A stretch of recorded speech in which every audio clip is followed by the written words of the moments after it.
काही AB form आपला आला आला आला होता. परंतु तो आपल्या आपल्यासोबत लागला गेला नाही. तरी पण आपण धाडसाने या निवडणुकीत उभे आहात. तर याच्या मागचं आपलं काय हेतू आहे? तर सर्वप्रथम सर्वांना सस्नेह जय महाराष्ट्र. मागच्या 7-8 महिन्यांपासून आपण जिथे आता सध्या उभे आहोत, ते सांगवी प्रभाग क्रमांक 3 मध्ये मी माझ्या कामाची सुरुवात केली. तर मी सांगवी प्रभागाचा विकास करण्याच्या अनुषंगाने मी कामाचा सुरुवात केलेली आहे. तर जेव्हा-केव्हा पण आपल्याला विकास करायचा असतो, तर त्यासाठी सर्वप्रथम आपल्याला सूक्ष्म अभ्यास असणे अतिशय गरजेचं असतं. आणि तो सूक्ष्म अभ्यास आम्ही केलेला आहे. तर टोटल 29 कॉलनीज आहेत. 29 कॉलनीजमध्ये कुठे काय अडचणी आहेत याचा सगळा पूर्णपणे आढावा आम्ही घेतलेला आहे. रस्ते, नाली, पाणी, पथदिवे, पिण्याचं पाणी असेल, अशा कोणत्याही प्रामुख्याने बेसिक इन्फ्रास्ट्रक्चर जे आहेत त्याच्यामध्ये मला बऱ्याच साऱ्या अ, अडचणी दिसल्या. म्हणजे त्याच्यामध्ये आपल्याला बऱ्याच प्रमाणात सुधारायच्या आहेत. काही प्रमाणात कामे झालेली आहेत, पण अजून बरीच सारी कामे बाकी आहेत.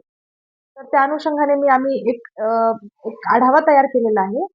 तर तो आमचा अभ्यास झाला. त्याचबरोबर आपण जनतेकडून पण जनतेच्या माध्यमातून घेतलं पाहिजे. या अनुषंगाने आम्ही मिशन सर्वोत्तम सांगवी प्रभाग या अभियानाच्या अंतर्गत मी प्रत्येकाच्या घरोघरी जाऊन सांगवी प्रभागातील जनतेच्या प्रत्येकाच्या घरोघरी जाऊन एक प्रश्नावली तयार केली होती. त्या प्रश्नावलीच्या माध्यमातून मी त्यांच्याकडून उत्तरं लिहून घेतली, की तुमच्या प्रामुख्याने समस्या काय आहेत आणि अ, कसं असायला पाहिजे किंवा काय विकास असायला पाहिजे, हे आम्ही लिहून घेतलं.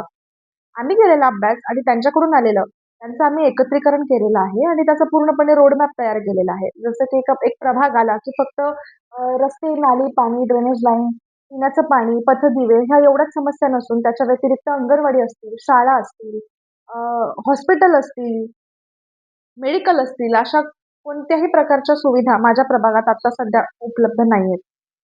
1997 पासून नांदेड महानगरपालिकेची स्थापना झाल्यापासून माझा सांगवी प्रभाग हा नांदेड महानगरपालिकेमधलाच समाविष्ट भाग आहे. पण अजूनपर्यंत बऱ्याच साऱ्या अडचणी मला दिसून येतात आणि त्याच अडचणी आपण दूर करून विकासाच्या मार्गाने आपल्याला कसं घेऊन जाता येईल याच्यावरती आम्ही रोडमॅप तयार केलेला आहे.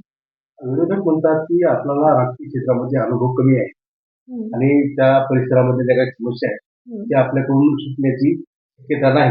विरोधक म्हणतात. अच्छा. त्याबद्दल आपलं काय मत? मला असं वाटतं, की बरोबर आहे. मी कोणत्याही गोष्टींना जेव्हा असं विरोधक माझ्याकडे येऊन असं काही उत्तरं देत असतील, तर मी त्याला पॉझिटिव्ह वेने असं घेईन, की मी कुठेतरी कमी पडत आहे आणि आपण मी ज्याप्रमाणे कामं करत आहेत, त्याच्यामध्ये अजून आपल्याला जोमाने कामं केली पाहिजेत. राजकीयाचा अनुभव जरी मला कमी असला, तरी पण मी राजकारण हे माझ्या लहानपणापासून माझ्या पप्पांच्या मार्गाने बघत आली आहे आणि लग्नाच्या नंतर मी माझ्या पतींच्या मार्गाने बघत आलेली आहे. त्यामुळं राजकारण कसं असतं किंवा काय केलं पाहिजे, जनतेसाठी आपण कसं केलं पाहिजे. राजकारण म्हणजे फक्त राजकारणच नसतं, तर 80% समाजकारण आणि 20% राजकारण करायला हवं. तर ह्या सगळ्या गोष्टी मी लहानपणापासून बघत आलेली आहे आणि आता प्रामुख्याने मी कामाची सुरुवात केली आहे, ती म्हणजे मागच्या 8 महिन्यापासून.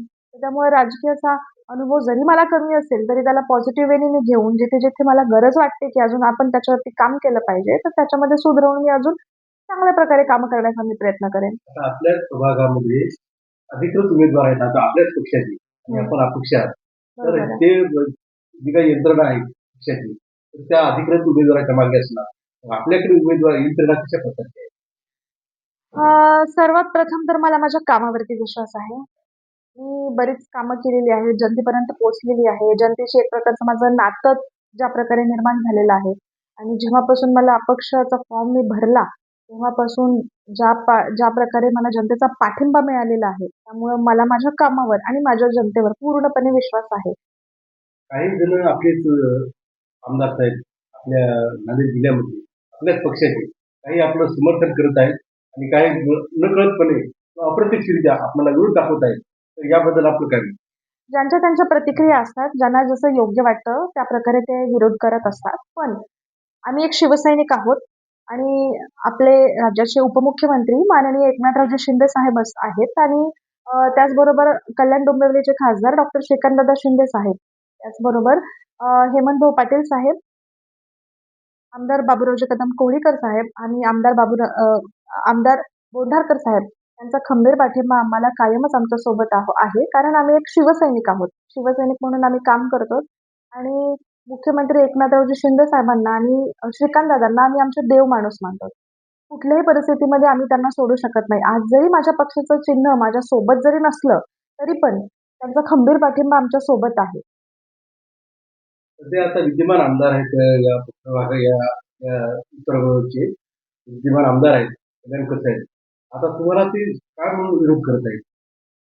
त्याचा अद्याप आमचा तर अशा कोणत्याही प्रकारचा वाद आमच्यामध्ये झालेला नाहीये. ते त्यांच्या त्यांच्या विचारांनुसार त्यांना जे योग्य वाटतं ते करत आहेत आणि आम्हाला जे चांगलं वाटतं, ज्या प्रकारे आपण कामं केलेलो आहोत, जनतेने मला पाठिंबा दिलेला आहे, की ताई तुम्ही आमच्यासाठी थांबलं पाहिजे. त्यामुळे जनतेचा विचार करून मी हा पाऊल उचललेला आहे. आता वरिष्ठ आता उद्या प्रचाराला येतील आपल्या नांदेड शहरामध्ये पक्षाच्या वतीने. तर त्या पक्षाच्या सभेला वरिष्ठ आल्यानंतर त्या पक्षातील वरिष्ठ मंडळी आहेत. उदाहरणार्थ मुख्यमंत्री साहेब येतील किंवा त्याचे चिरंजीव खासदार शिंदे साहेब येतील. आणि त्यांच्या सभेला आपण जाणार का नाही?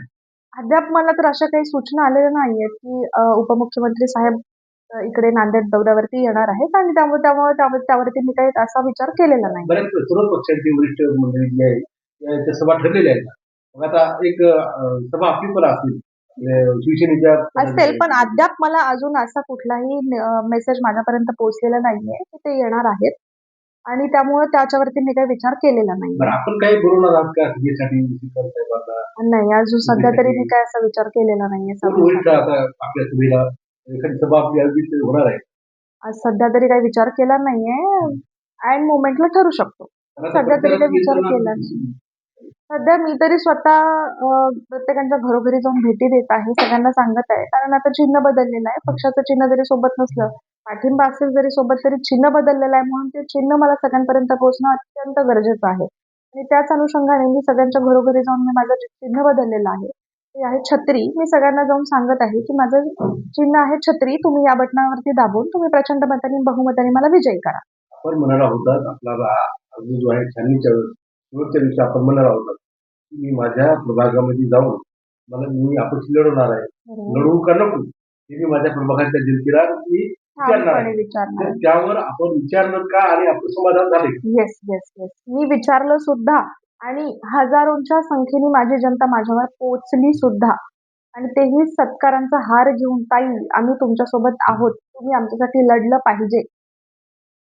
आणि त्याच्यानंतरच मी तो निर्णय घेऊनच मी हा पुढचा पाऊल उचललेला आहे. आपल्याला ठाम विश्वास आहे त्यांच्यावरती की ठाम आपल्याला विश्वास. आपल्या बाजूनं पूर्णपणे विश्वास शेवटपर्यंत आहे. राहतील. शेवटपर्यंत राहते. मतदानाच्या रूपानं ते आपल्या बरोबर राहतील. अगदी राहते. ठाम आहे. Yes. तर आपण काय मतदारांना आव्हान काय? सध्या तरी मी माझ्या सांगली प्रभागातील सर्व मतदारांना एवढेच आवाहन करते, की येणाऱ्या 15 जानेवारी 2026 रोजी मतदान आहे. सकाळी 7:30 ते सायंकाळी 5:30 या काळामध्ये. तर आपण सर्वांनी मतदानाला जायचं आहे आणि त्याचबरोबर छत्री या चिन्हासमोर बटन दाबून प्रचंड मताने मला विजयी करा.